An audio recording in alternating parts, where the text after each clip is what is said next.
What is up, everybody? Welcome to another episode of the Weekly Daily Podcast.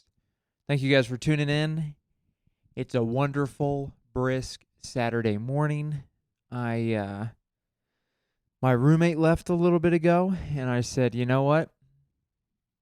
I better talk to myself for 45 minutes and record that onto an SD card. Got to do it when you can. I've said this before. I have headphones in while I talk. Not so much to hear my own voice, but I've said it before, to kind of drown out uh, outside voices and noises. It's awkward when you're talking by yourself and you can hear your neighbors directly above you, and you're like, man, I hope they are not listening in. They're just like, I think our neighbor is schizophrenic. He's constantly talking to himself, and it's pretty disconcerting. But also, I'm right by the window. There's people that walk by. It's easier to drown out. It's easier to get into the juicy stuff when I can't hear other stuff. But these headphones, they don't fit my ears, and it really bothers me. I don't know I just cram them in there. All these people have these iPhone, iPod, ear, what are they called?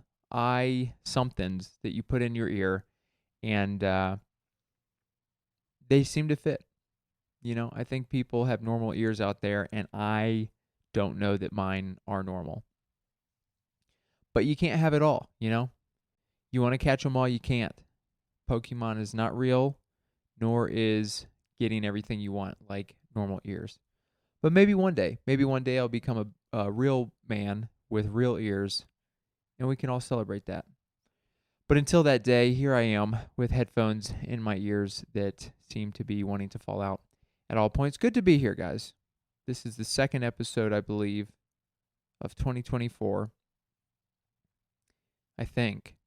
And look at me. If you're watching the video, I look a little different. If you're not, I probably sound the same if you're just listening. But I'm wearing a hat, which is terrible. It's a Colorado Rockies hat. They gave it to me for free when I went to a game. I paid $4 for a ticket, and they said, here's a hat. And I said, are you sure? I don't even know if it was a real ticket. Whatever the space the Rockies have, it's called the Rock Pile. You can buy tickets. It was 4, maybe 7. I don't know. But it was very cheap, and it's just directly in the sun. There's no shade. But that's fine because you can just walk around the stadium and go stand somewhere else. It's not a big deal. But if you do sit there and it's a sunny day, boy, do you get a lot of sun. That's how it works when you're not in the shade and it's a sunny day. You get got with that big old star in the sky. But yeah, I got this hat on, and I got a pair of glasses, okay? And boy, are these glasses terrible. I'll tell you what. I bought these glasses. For the last couple of months, I've been looking into trying to find a new pair of glasses. I'm due for a new pair. The last pair I had, so I bought 2 pairs from Warby Parker about 4 years ago. And the first pair I had, I think they're like, if you're familiar with the names of Warby Parker, which you're probably not, but I think it was Percy. And that was kind of a big change for me from just like very generic glasses to like, ooh, here's something that's like a different style. But those broke, and then my backup pair I've been wearing for like the last 6 months plus. They're kind of just vanilla glasses as well. They're fine. But I was like, you know what? I feel, and this is also when I was going through like I don't feel funny time. I was going through some ups and downs, and so I've been looking into glasses for the past couple months, and this pair that I have on my face right now. If you're not watching the video, hop over to YouTube, check it out. If not, I'll just keep it simple for you. They don't look good on my face. I mean, I took time to look through a bunch of stuff for multiple months, and this is the pair that I settled on. I said, this is going to change my life for the next 3 to 4 years. Okay, I'm going to go on stage and people are just going to be like, this guy's obviously funny. Okay, the glasses he's got are like unique, quirky, and you know what? We're going to laugh at all his jokes. And I got them in. By the way, it took like 2 weeks to ship here, which in 2024, you're like, I mean, what is a bird bringing these to my house?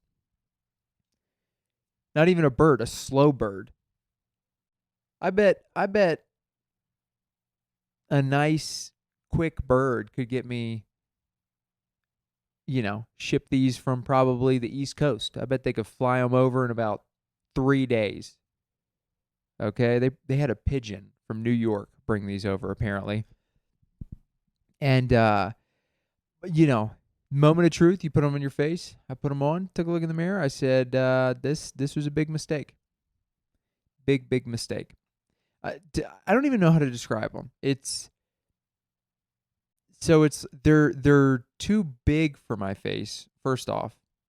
But also, it's like they're blue and orange. So the top half is blue, the bottom half is orange. So like the bottom half of where the lenses are themselves, it's like a half circle that's orange, but the design is like two thin lines of orange and then just open space in the middle. So it's solid blue on top, two thin lines of orange with just open space in the middle that wraps around as a half moon on the bottom. And you know what? Online they look cool. I was like, these are they are Bronco colors. I'm not go Broncos, I guess, because I live in Denver, but I don't really care too much about. It's not that I don't care about the Broncos. I just don't care that much about football or sports in general at this point. But I got them, put them on. They look terrible. I didn't get them with lenses, okay? I just bought the frames. I was like, I'm going to take these to an eye doctor and then get an updated prescription and then have them put the prescription lenses in. But I put them on there so bad. I should have returned them, but I was like, you know what? I almost never return things. That would be an extra step. Why would I do that? So what I did is I popped out the fake lenses, and then I also popped out my prescription lenses from my old glasses that broke, the Percy ones, like I said. I stopped wearing those because I dropped them on the ground, and they broke. But the lenses were still good. And the lenses don't fit. They're different shapes. So I have the lenses duct taped onto these glasses right now. I went full. Sometimes you look at your life and you go, am I spending my time in an efficient, productive manner? And after last night spending, an hour doing what I just described, I would say no. Probably not a good use of time. Excuse me, I'm going to cough. Man, feels like there's dust in here. I told you guys about that air filter. I put it in a maintenance request earlier in the week. They never came. I'm going to have to go full Karen next week. Go in the office and be like, hey, did you guys get my request? Can you come change a filter, please? You haven't done it in 12 years, I don't think. You haven't done it since this building has been built, apparently, because whoever installed the HVAC system did not there's no slot to put in an air filter. Obviously that's a mistake. That's not supposed to be like that, but that's how it is. And I'm getting pretty irritated about it. It's not that big of a deal, but when you're talking by yourself into a camera, you got to make it seem like you're upset. I'm mad. Okay. Anyways, the glasses. Here's another thing that annoyed me. So I bought the glasses. It took like 2 weeks for them to ship in. And then they come in, and I didn't realize. I thought you could adjust so like where the lens goes in itself. They have like the mini screws in there that you can unscrew to change the lenses. And I thought it would expand the space to maybe be able to slide in my old lenses. But that's not the case. It just, you can unscrew it to just like remove the bottom half. It doesn't really help you put them in. That's why I duct taped it. But I didn't know that, so I needed a tool to unscrew the little nuts, bolts, whatever you call them, on the glasses. But it's so small. I'm sure if you guys have glasses, right, I'm sure you can imagine just the little screw that goes in there.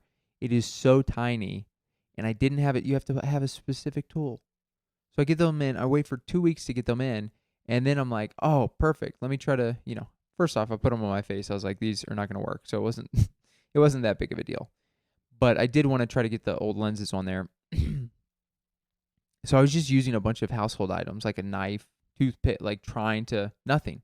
I mean, it's such a small little tool, a specific tool you needed. So I had to, pay a couple bucks for this specific screwdriver, flathead screwdriver, that would be the size appropriate for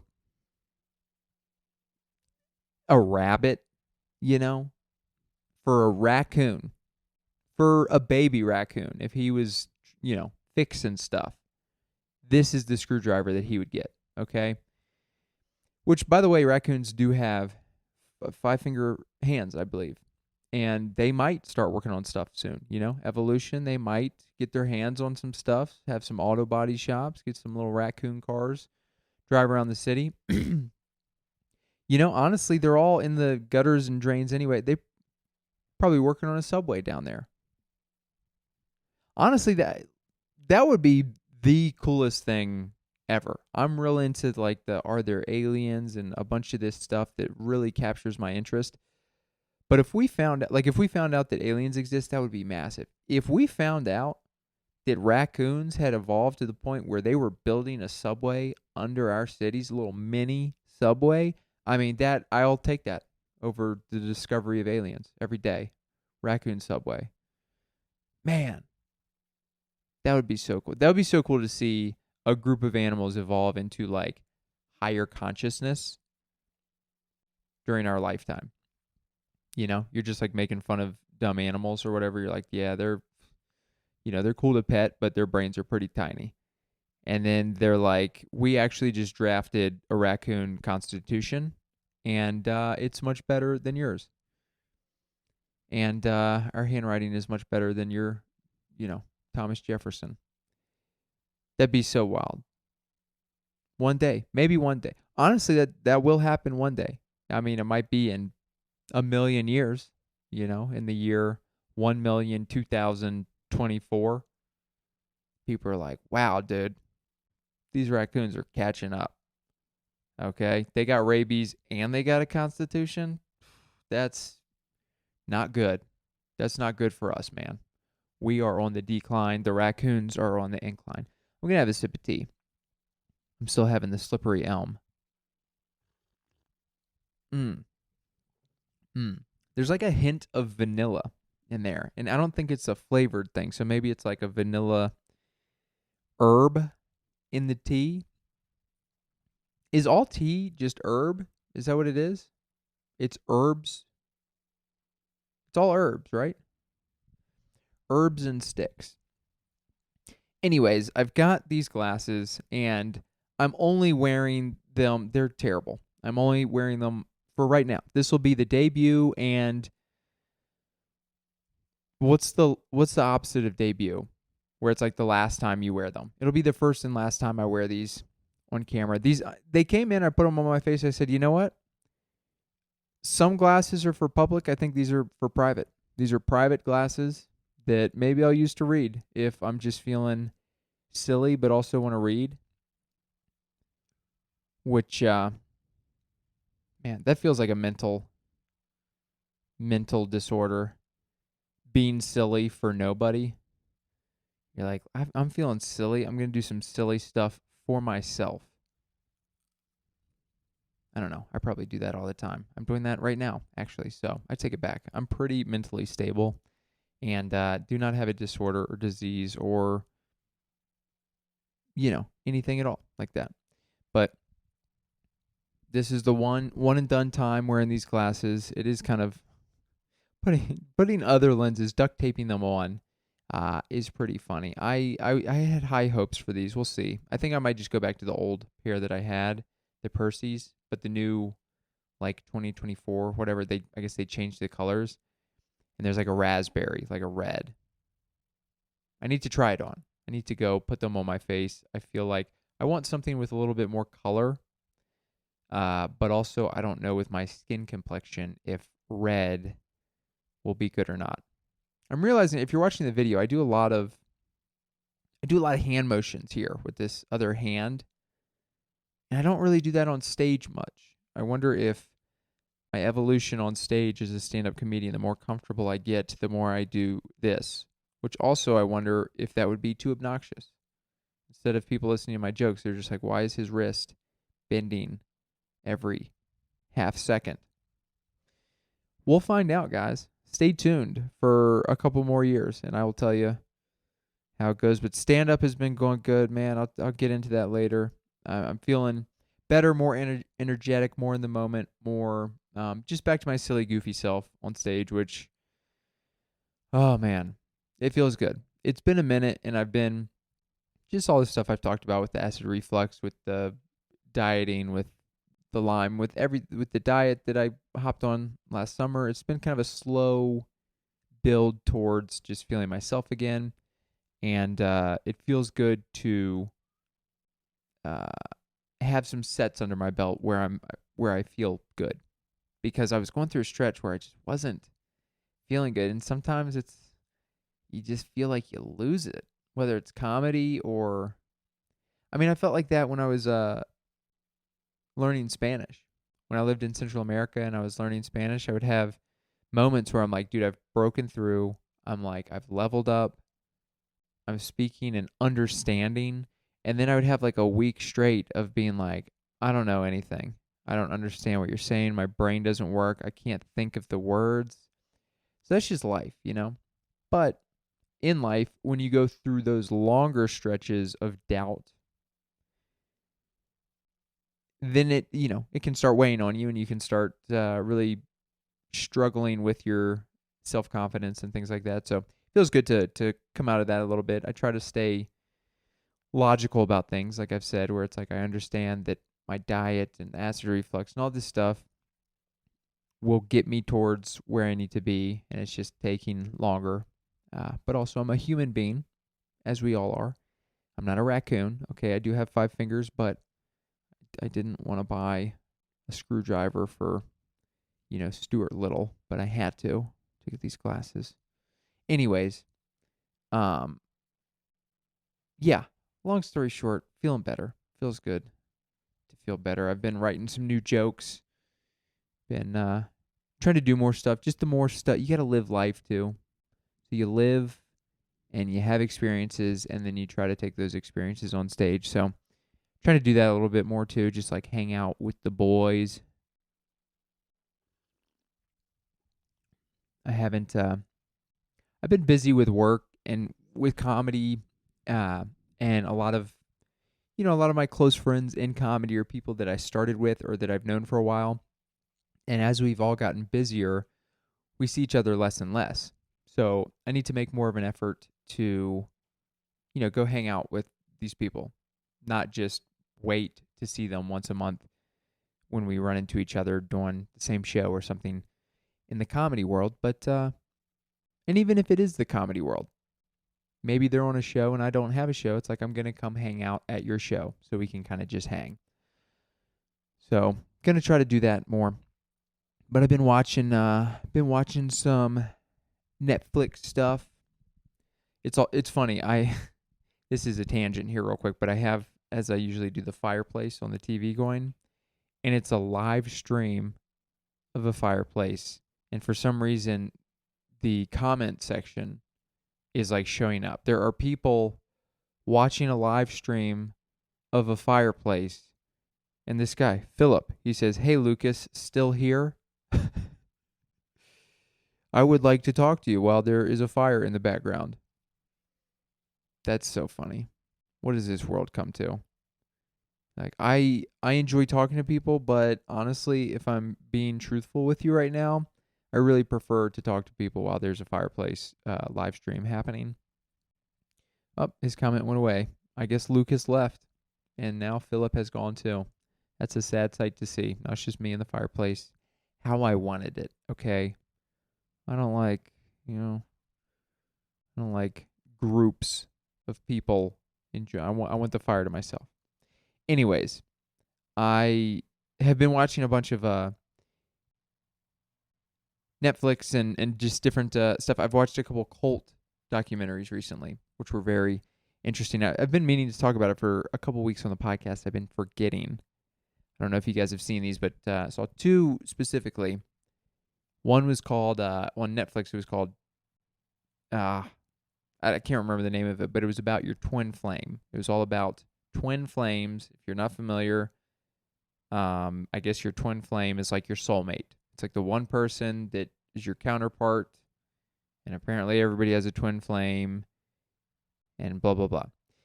And essentially, it was like a Facebook group that was started by this couple, this married couple, and they built this Facebook group up, and they claimed that they had direct contact with God, and God would tell them who other people's twin flames were.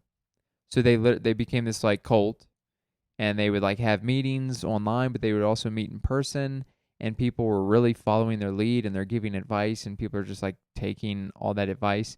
And then they start setting people up and going, "This is your twin flame." And people were like, dude, it was so strange. There was so many elements of strange within this show. I recommend it. It's honestly it's a good watch if you really want to feel like punching a dude in the face, cuz the dude was the main cult leader, and he wasn't even very convincing. He was like a very not that he was just mean and not that charismatic, and it was so arrogant. You know, a lot of cult leaders, they have like such a charisma that draws people in. This guy was just like an arrogant booty hole, okay? It's a clean podcast. He was a butthole. He was a real rear end in my book. But there was this one girl in the group, and she had gotten out of a long-term relationship that was bad. It was not good. Her ex-boyfriend it was so bad her ex-boyfriend got a restraining order on her. And then the cult leader, he's like, "Well, he is your twin flame, so you need to pursue him." And she was like, "But I don't know if he is, because he has a restraining order against me." And literally the cult leader was like, "That's just excuses. That's excuses. You need to go for him, okay? He is your soulmate. He is your twin flame." And so she did. She like pursued this guy. She kept trying to reach out and talk to him. And then they're like showing, because they recorded all of these online, they recorded so much of it. So they're pulling from like actual footage, which is so funny and amazing. The times we're in right now, where it's like documentaries are coming out, and you're like, oh, they just filmed these narcissistic types that start cults, and they're cult leaders. They just want to film themselves all the time. So you have all of the actual footage. It's not like hearsay in interviews. It's like, no, this is just, they saved terabyte after terabyte of all of the Zoom meetings. They filmed in the in-person meeting, like all of this stuff. It's insane. And I mean, they had like a website course to like how to get higher spiritual, meet your twin flame. I mean, it was a pyramid scheme too. They like train people. It's like you pay $2,000 and then you become a coach, and then you can coach the people beneath you, and blah blah blah. So they're showing video where this girl's like getting emotional, and she's like, "I've been trying to get in touch and talk with my ex, and like he wasn't really receptive to it, but I thought we were like kind of, talking through it, and then I didn't know, but he was sending all of my correspondence to the police." Which is terrible. Like, I'm not trying to laugh, but the fact that she followed through, the cult leader was like, "You have to do this." And so she was reaching out to her ex-boyfriend who had a restraining order against her. She was breaking that restraining order by reaching out all the time. And ultimately, she went to jail for like a year. And she's like crying, breaking down, being like, this has been very hard for me. And the cult leader's like, excuses. You're not trying hard enough. And I was like, man, look, I'm a thin guy. I'm a small dude. This guy was smaller and thinner. And it's like, oh, man, I wanted to knuckle sandwich his forehead, you know? And I've never been in a fight before, but I really felt like punching him through the TV, if I'm being honest. So that was a very interesting uh, series. I would recommend watching it on Netflix if you're looking for something to watch. But then I watched another one on HBO, and I think this one was called Love Has Won, and it was about a small cult in uh, Colorado, I think. They moved around a little bit, but I think they were based in like not Crest Butte, but Crest something, I think in the mountains of Colorado. But it was probably about, I don't know, it was a different cult because they had maybe like 10 to 15 people kind of like that lived in their house. But they also had like a website, and they would do like a web series, like a live broadcast every morning, uh, which they just had like the two hot girls in the cult who just did the live broadcast to get just probably like sad dudes to be like, I believe it. I'm part of this group now because hottie number one and hottie number two, uh, you know, they that's how that's how it works with dudes. If you're sad and lonely and lost, if a hottie's like follow my direction, you go, yes ma'am, yes ma'am. But there's probably 10 or 15 people who were like in the main house, and then I think they probably had people who like on the peripheral, like kind of followed it, but just like from their homes, I guess. They're not like fully in the cult. I feel like you got to be like physically there to be really lost in the cult. But the whole premise of that was the lady who started it, she claimed that she was God. And everybody called her Mother God.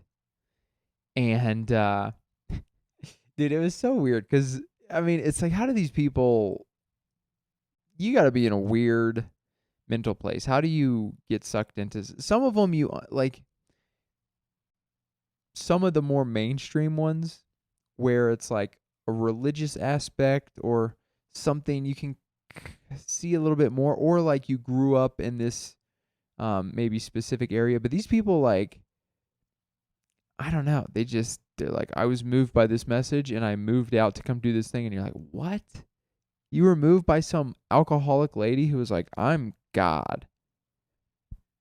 Like, do you know how many degenerate alcoholics are out there that are like, I'm God? And people are like, no, you're not.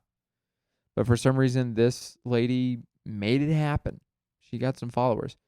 But she claimed that she was Mother God. And then she would like have a new boyfriend basically that was like within the cult every 6 months or whatever.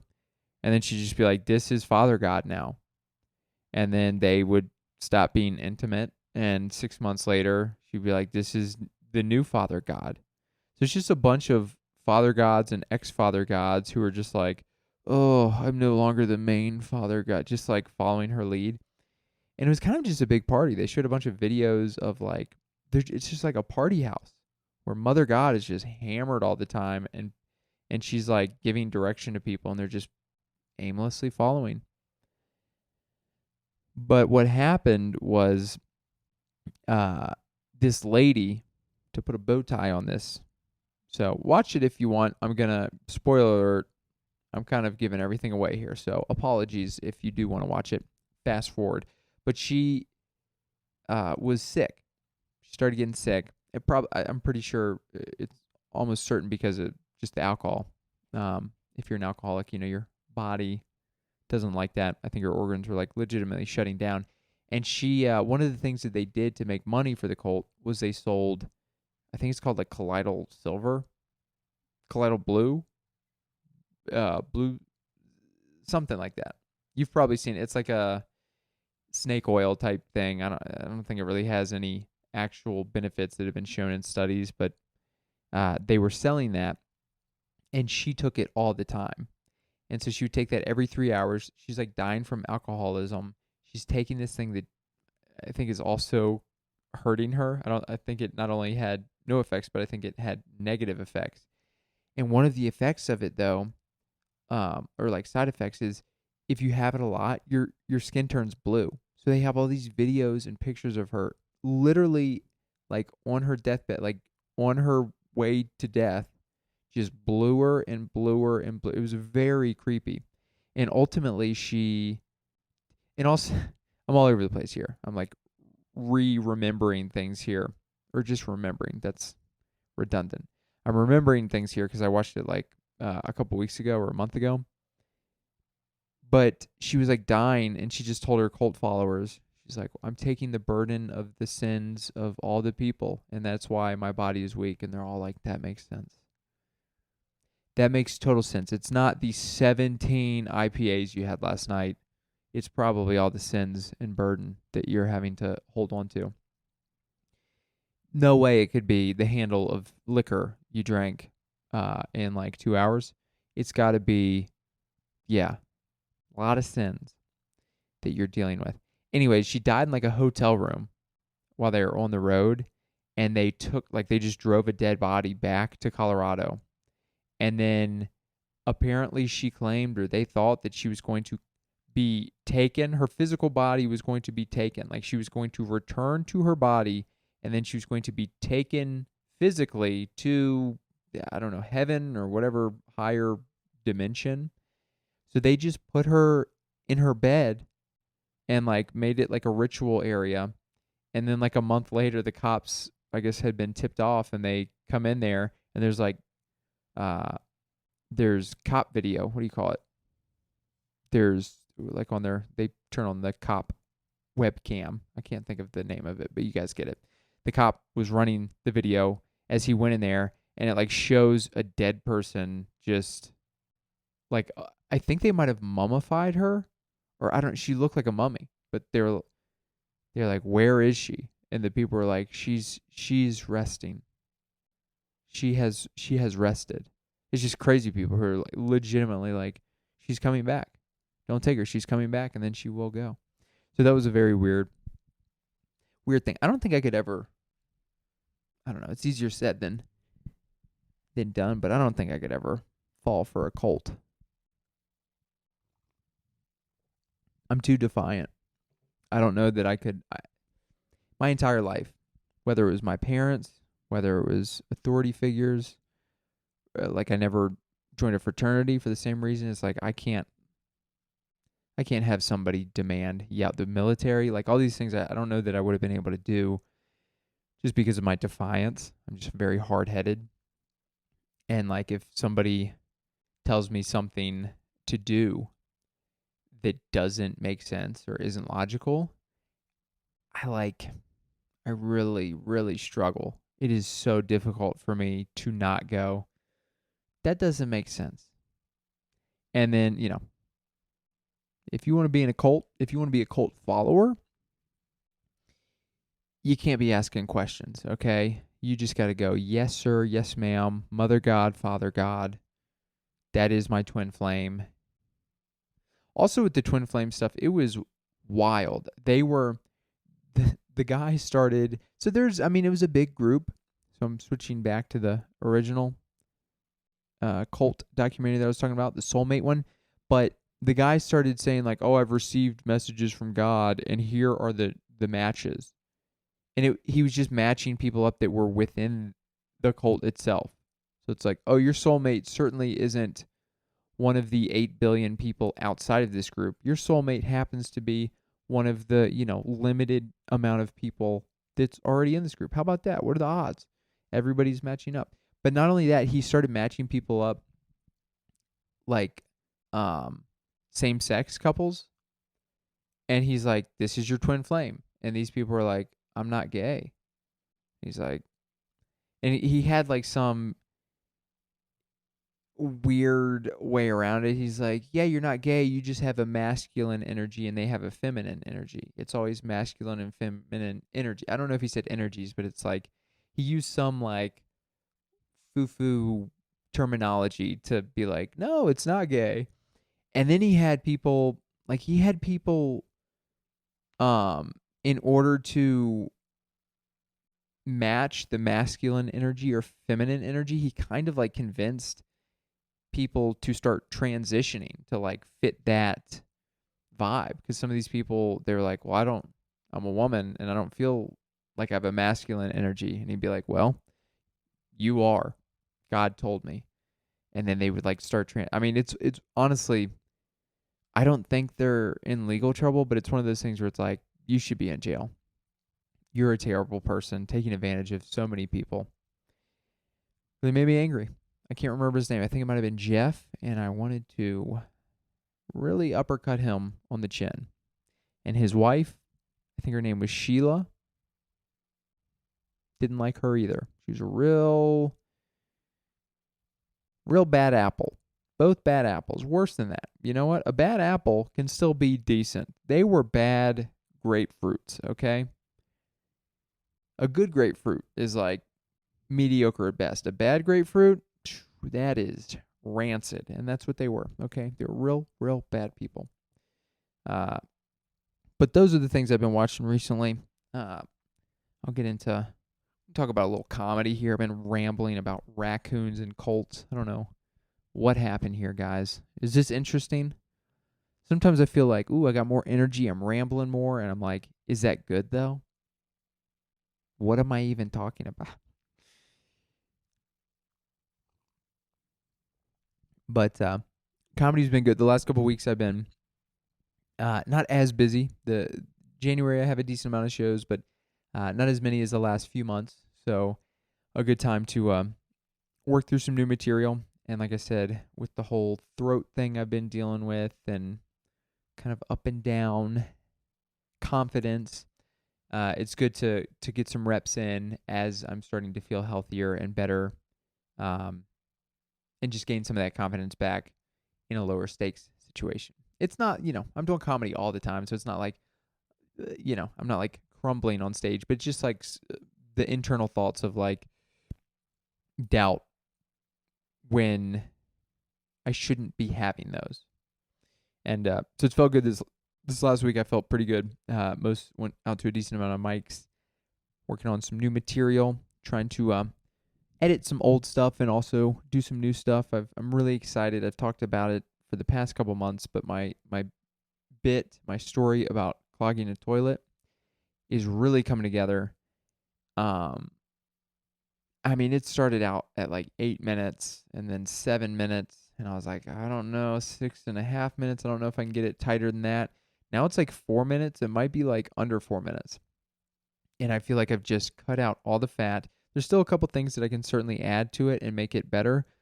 But it feels, I'm excited about it. It's really been cooking and it's been working.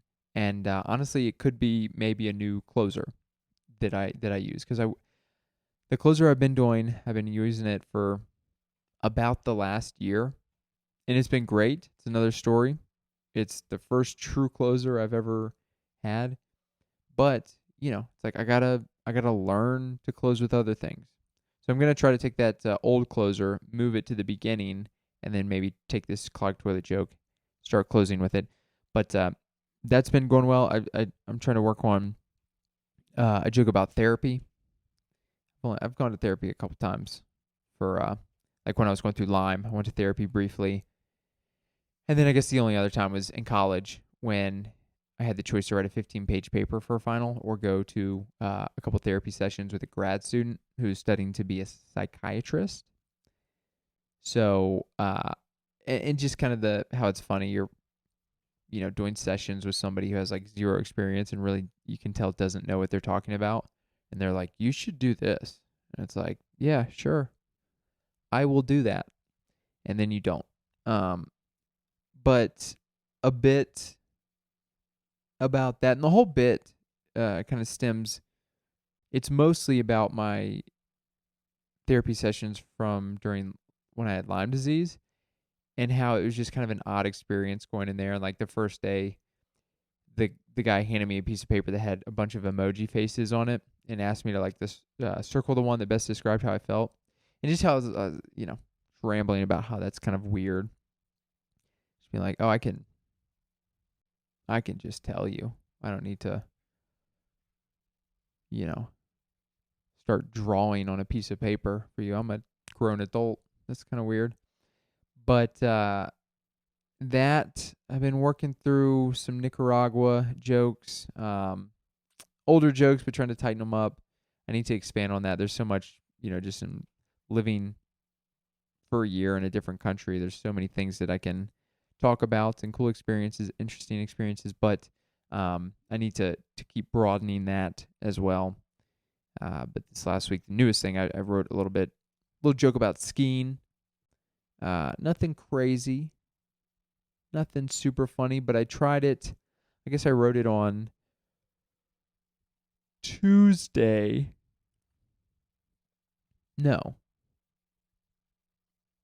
I went out on Tuesday and did a mic and felt not good. Monday felt pretty good. Tuesday just felt in a weird mental space and just kind of that is how I felt on stage. Wasn't ideal. And then Thursday I went out, did a mic in Boulder, Vision Quest. Haven't been there for, I don't know, maybe a couple of years. So it's fun to go out there. A couple of Denver comics go out there. Rode out with a good buddy, friend of the pod, Ethan. Nice to yuck it up, hang out there. But felt pretty good doing the skiing bit. Honestly, the skiing bit didn't do that well, but I just felt pretty, comfortable on stage. Because even like we do this all the time, and when I'm feeling comfortable, when anybody who's done comedy for a while is comfortable, like on stage, you do jokes all the time that bomb. And if you're in the moment and you're feeling fine, then you can just be like, all right, that one bombed. And then that can break the tension and maybe get a laugh, just being like, yes, I am also here in the room and understand that joke did not do well. Thank you for listening. Now let's try the next one. But I did that was pretty good on Thursday. And then yesterday, so today's Saturday, yesterday on Friday, I went to the Western Sky open mic. Haven't been there for a minute, so it was nice to go back. I used to go all the time, and I try to go if I'm available. Fortunately, I've had a lot of shows on Fridays in the last couple of months, so I just haven't had time to go. But went there, and it was an okay open mic. Like some people are laughing, but most open mics are not. People aren't killing. It's just like an open mic. It's kind of whatever. And it was kind of like that. And then I went up, and I feel like I just went up there with kind of like a very, like, let's just go have fun and no pressure, just go be in the moment attitude. And man, it felt good. I feel I got some actual laughs and felt like I really tapped into that energy that I know I should be at and know I should be doing, and look forward to being more in that vibe and energy moving forward. Because when you do that, you connect with the crowd more. They know that you're being real. They can see that, and then they're more interested in hearing what you have to say, to where your punchlines and stuff can get just a better reaction. So I did the therapy joke. The skiing joke actually did fairly well, which was encouraging because it was one of those where, I'm just writing kind of about certain topics to kind of do the exercise of writing sometimes.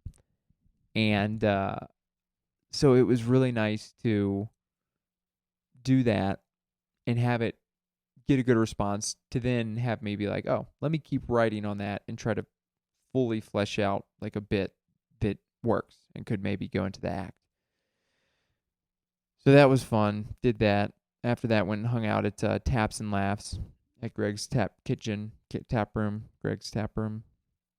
in the Highlands, to just watch the show. Watched a little bit of the show there. Hung out for a little bit to kind of burn some time before going to the Joking Bee. Did a show at Wide Right called the Joking Bee, which is like a riff show on the host. He like picks a random word in the dictionary, and boy, is it a big dictionary.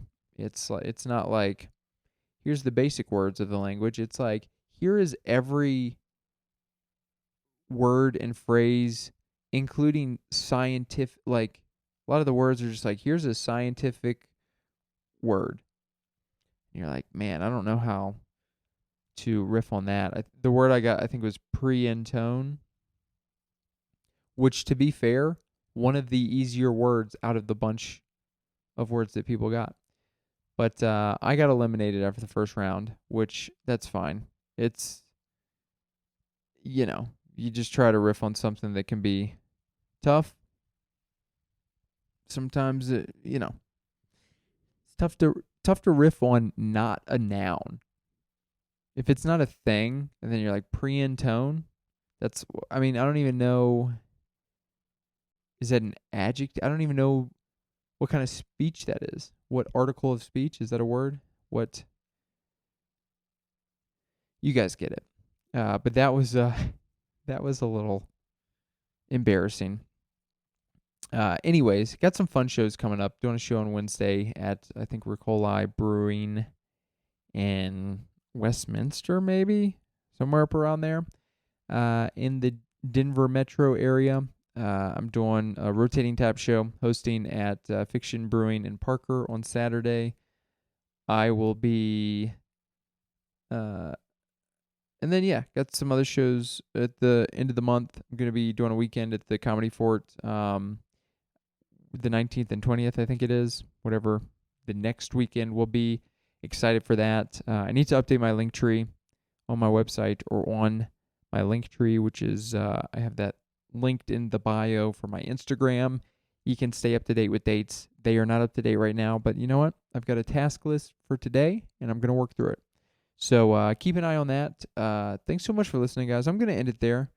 I've got a fireplace to look at for the rest of the day and some computer things to accomplish. So thank you guys for tuning in. Leave a comment if you liked it, enjoyed it. And I'll see you guys again next week.